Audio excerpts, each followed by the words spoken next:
All right, hello everyone, and welcome to my channel. This is an educational channel. We do deep dives on great theories of everything, ancient and modern, and try to provide solutions for any problems that you might have from those, from learning how to use these theories of everything. And, helping you out with your paradigm shifting, your awakening to 5D consciousness, and your formation of a holistic worldview, and just giving you the ability to propose solutions to problems. Now, you still have to execute those solutions, but having generalized theories, all-encompassing theories, cosmologies at your disposal helps you to be able to propose solutions to any problems that you might have in your life, if you can kind of understand how to use them. Today is our 535th video that we've done on the reciprocal system of theory from Dewey B. Larson. And Mr. Larson has books on chemistry and physics and astronomy. He's also got a book on metaphysics with philosophy, religion, psychology, biology. And we happen to be taking a look at one of his books on economics, macroeconomics, The Road to Permanent Prosperity. And so these are proposals for, more or less governments. So if any governments want to consult with me about this, we probably could fix our inflation problem.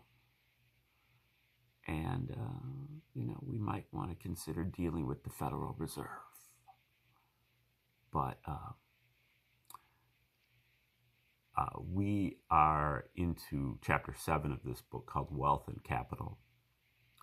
And we started this work maybe 2-3 weeks ago. So if you want to go back to the start of the book, you probably want to go back about 2 or 3 weeks in the archives and start from there.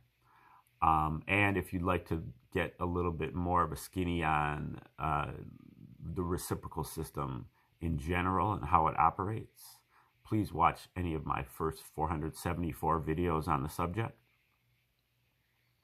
For today, I will just say that Larson is one of the few scientists who built his universe upon motion. The universe is not made out of matter. The universe is not made out of energy. The universe is made out of motion. And matter and energy are just merely two different kinds of motion, along with force and pressure and temperature and electric charge and permeability and power. These are all forms of motion. And for Larson, motion was the relationship between space and time. Space and time have no independent existence. They only exist together in motion. And they have a reciprocal relationship. All of these different quantities that we just alluded to are merely fractions, with space or time as the numerator and time or space as the denominator. Speed, for example, is space over time. I was running at 10 miles per hour, 10 miles of space in 1 hour of time. Space over time is speed. Turns out that time over space is energy. Time to the third power over space to the third power is matter. And so on and so forth. Larson derives space-time fractions for all of our scientific quantities. Larson's first postulate that he proposed in 1959 states that the universe is composed entirely of one component, motion, existing in 3 dimensions, in discrete units, and with 2 reciprocal aspects, space and time. And then he plugs that first postulate into the second postulate, which is that the universe conforms to the relations of ordinary commutative mathematics. Its primary magnitudes are absolute, and its geometry is Euclidean. Larson starts with this and plugs it into his economic studies. He decries and criticizes the what he calls the sociological approach of most economists, where they are grinding political axes, and they have certain,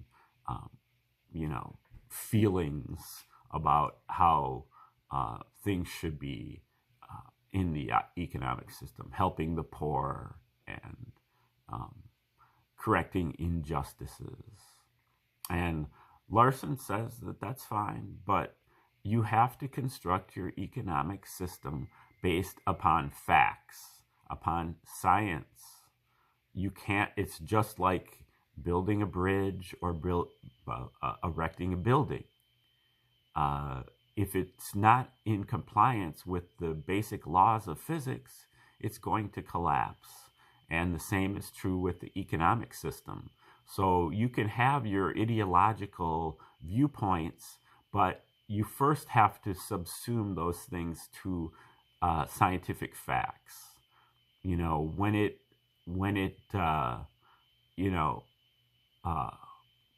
you have an earthquake, you don't say, that I'm opposed to this earthquake. You just had it. I mean, I guess you can, with HARP and all these other technologies, maybe that's not a good example. But, you don't complain about the scientific laws. You don't complain about, the natural order of things. You adapt to it, and you do your best with what you have. You don't just pretend that it's not there. You can't just, say, oh, well, let's raise the minimum wage and just pretend like there's not going to be any type of ramifications to that. And then Larson builds his reciprocal economics based on the 2 reciprocals of consumption and production. He uses the iron law of what he calls iron law of economics: work or starve. You either produce something or you starve. So you produce something that produces goods, but those goods are used as purchasing power for the producer, and then they go to the consumer, who consumes them as goods. So we have purchasing power and goods, and he kind of goes from there. He articulates a number of economic principles. He's only articulated about 3 of them so far. I think he has 15 or 20 of them that we'll eventually get to. So we're going to take over right here in the middle of chapter 7 on wealth and capital. The fact that the services of wealth do have a value is obvious. Anyone who questions this statement needs only to reflect how different life would be if it was not necessary to take into account the first cost of durable goods. If we could enjoy their utilities merely by meeting maintenance and depreciation costs, that is, replacing the utilities as they are consumed. Even the boldest utopia promises nothing like this. But the reason why this value exists is not so obvious, and there has been considerable difference of opinion on this score. The objective of the foregoing discussion has been to answer this question, to show why the value exists and how its magnitude is determined. The value of the services of wealth is, of course, the basis for the existence of interest, and a consideration of the mathematical derivation of this value in the preceding paragraph should be sufficient to dispose of most of the misconceptions as to the nature and origin of interests that are now prevalent. It is quite generally believed that interest is something that developed after the economic organization had reached a rather high degree of complexity, and it is true that the practice of charging interest on loans is of fairly recent origin. Some of the churches considered this practice immoral up to a few centuries ago, but even Robinson Crusoe, who knew nothing of interest, or of borrowing money, or of money itself for that matter, was faced with exactly the same situation. Because of the finite limits to his productive capacity, the use of existing wealth had a value to him over and above the value attributable to the utilities consumed, and he could not afford to put his available labor into the production of durable goods from which such values are not obtained. Present-day theories of interest generally attribute it either to time preference or to the productive capacity of wealth, or to something on the order of Keynes's concept that it is, quote, the reward for parting with liquidity for a specified period of time. But it should be evident from the foregoing analysis that none of these factors is basic. Any preference for present consumption over future consumption, or vice versa, or any preference for liquidity, will modify the rate of interest. But as long as human productive capacity is finite, the services of wealth have a value, and hence an interest rate exists independently of any time or liquidity preference. Similarly, the productivity of wealth in certain forms may have an effect on determining the current rate of interest, but the services of wealth have a value even if that wealth is in such a form that it can neither be used in production nor converted to a productive form. The existence of interest is a purely mathematical consequence of a finite productive capacity. Under the limiting condition of extremely long life, the value of utilities consumed during a relatively short period, a year for instance, is zero, and the entire value rate is attributable to the services. The limiting condition in the other direction is represented by transient goods, which approach zero useful life and therefore have no service value. Durable goods occupy the entire range between these two limits, varying from items which have a very short life and therefore have a value comparable to that of transient goods, to items which last almost indefinitely and thus have a value approximating the value of the services alone. In setting up a definition of the term goods in Chapter 5, it was necessary to take into account a class of items which do not have the ability to satisfy human wants directly, but which contribute in an indirect manner to such satisfactions by taking part in the production of goods suitable for direct consumption.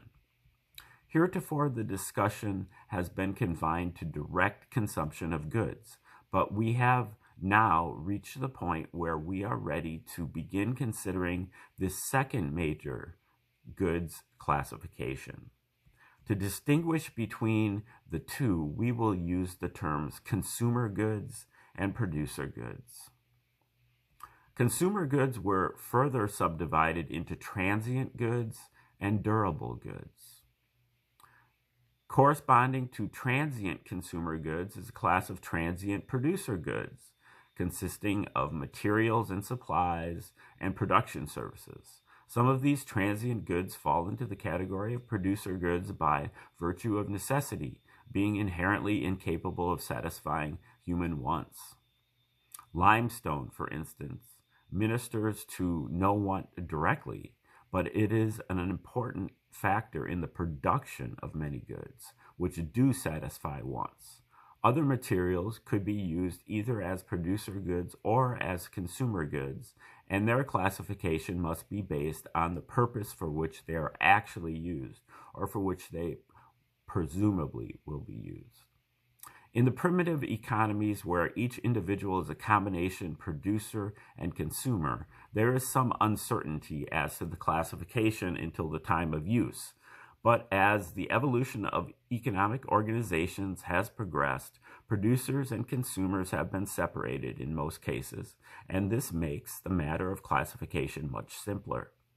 All goods in the possession or ownership of consumers, other than those to which they have title because of their ownership or of the production enterprises, can be classified as consumer goods. Goods held by producers for sale, directly or indirectly, to consumers are also consumer goods, but all other goods in the possession of producers are presumably intended for use in the production processes and hence are producer goods. Transient producer goods differ from transient consumer goods in that their utilities are used but not consumed. In the process of consumption, the utilities possessed by consumer goods are destroyed, but in the utilization of producer goods, the utilities are passed on to other goods. Sugar consumed has lost all utility, but the utility of sugar used in making candy still exists as definitely as ever until the candy itself is consumed. The utility of lubricating oil that overcomes friction in the bearings of the locomotive is transformed into place utility added to the products transported with the aid of the locomotive.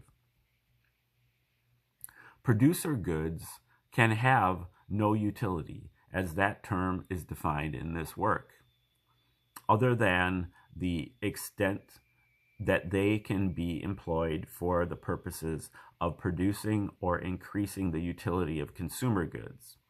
The measure of their utility is therefore the contribution which they are able to make toward creating other utilities. This means that the actual utility of producer goods is dependent to a large degree on a factor which does not enter into the utility of consumer goods, the efficiency of the productive process. The relation between potential and actual utility is therefore much less simple than in the case of consumer goods.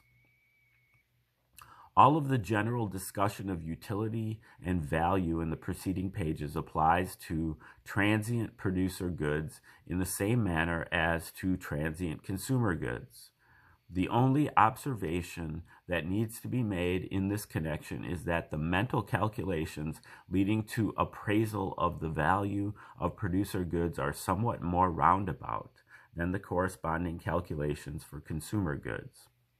On the other hand, the subjective element is much less prominent, and the variations between appraisals made by different individuals is correspondingly minimized. In the final analysis, however, value is still a matter of individual judgments. Corresponding to durable consumer goods are durable producer goods with similar characteristics.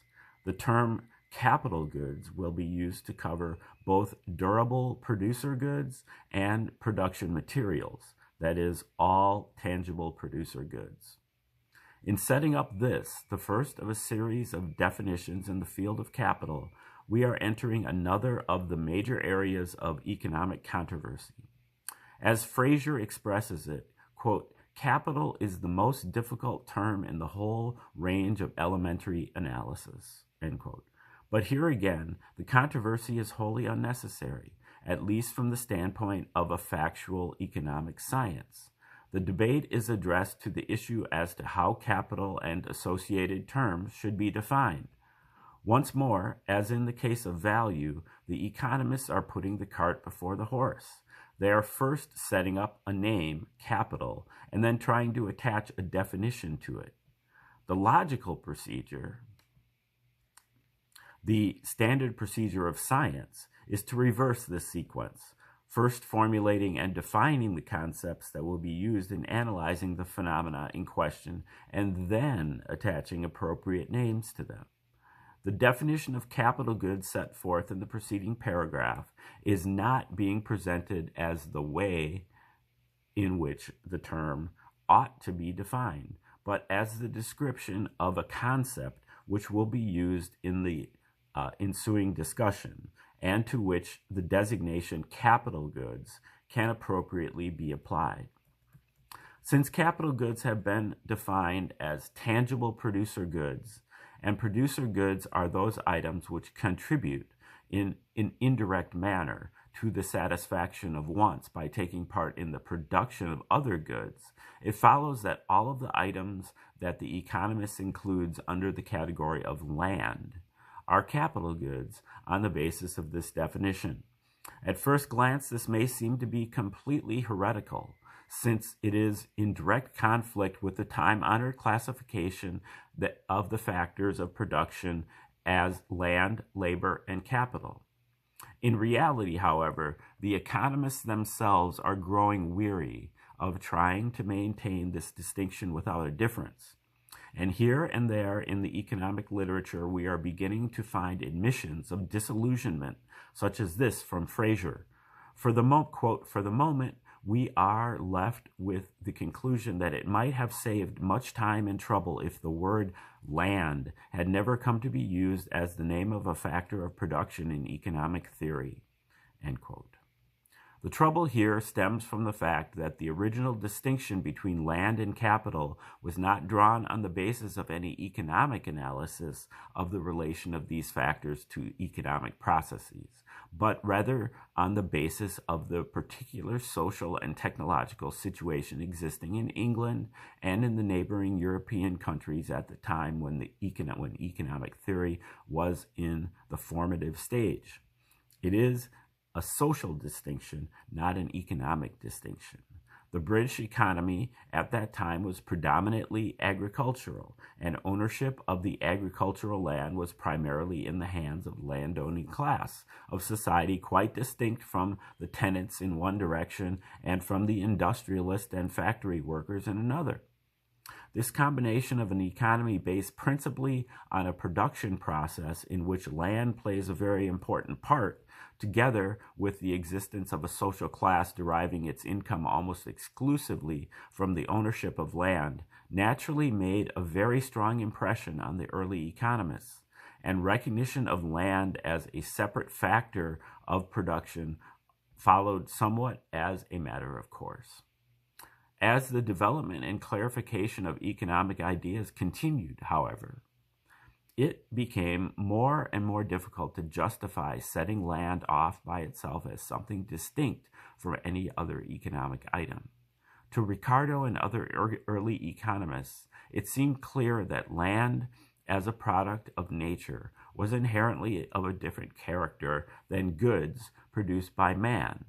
But it soon became evident that whatever could be claimed for land in this respect was equally true of the facilities utilized by the extractive industries, mines, quarries, etc. And the economist's definition of land was therefore enlarged to include all free gifts of nature. Still further study revealed that this step taken to eliminate one difficulty simply plunged the theory into another. When land was redefined as a gift of nature to distinguish it from the products of human effort, the status of land itself as land in the economic sense became questionable. Productive land is not ordinarily a gift of nature.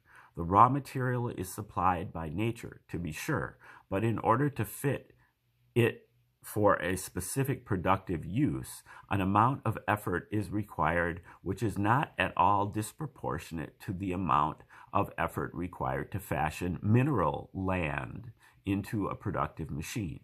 In the words of Fraser, Quote, field and machine are alike in being the results of applying technical processes to a given material, from which it follows that fields are not land in the strict economic sense at all. End quote. Now we have traveled full circle. Land was originally designated as a separate factor of production because its special characteristics seem to set it apart from ordinary capital goods. But when we analyze these characteristics and attempt to set up a definition that recognizes this presumably unique status, we find ourselves with a definition which excludes land itself. Actually, land is a form of capital goods and therefore cannot be distinguished from capital goods on any logical basis. Inasmuch as we have defined cost and value in commensurable terms, we may simplify our value-cost comparisons by considering the values, which will be lost by diverting effort away from the production of consumer goods. This effective cost can then be compared directly with the values produced. Such a procedure is particularly helpful when the time factor enters into the situation and we want to consider the rate of cost rather than the total cost. If we extend the previous consideration of the rate of value of durable consumer goods to capital goods as well, we arrive at a figure which represents both the rate of value of the services of productive wealth and the effective cost of using wealth for productive services, the cost of the services of capital, we may say. The services of capital, definition, the services of capital are the services of wealth used in production. The cost of the services of capital to the supplier is the value of the services of the corresponding amount of wealth in the form of consumer goods. It will be noted that we have defined the services of capital without previously defining capital itself. This may seem odd, but it is entirely logical. Whenever A is a function of B, it follows that B is likewise a function of A. We can therefore define B in terms of A just as logically as we can define A in terms of B. It is true that the simple term is usually defined before the compound term, but this is merely because the simple term is normally applied to the quantity that is most easily defined, regardless of its nature. In hydraulics, the integral quantity, the gallon, is defined before the differential quantity, the gallon per minute. But in electrical technology, the opposite course is followed. Here, the differential quantity, the watt, is first defined, and the integral quality is expressed as a compound unit, the watt-hour. In the present instance, we have found it simpler to follow the electrical example and define the services of capital first, and then proceed with the definition of capital. Capital definition. Capital is the present equivalent of the future productive services of wealth. An analogy with labor may be useful at this point. Labor is analogous to the services of capital, not to capital itself. Capital is analogous to the present equivalent of future labor, a concept to which no name has been attached. Here we note that labor, the continuing item, analogous to the differential quantity in physical relations, is the thing that has been defined, and to which a simple name has been applied. If we wish to speak of the present equivalent, analogous to the integral quantity in physical measurement, we then express this quantity in terms of labor. This is exactly the same thing that we have just done with capital.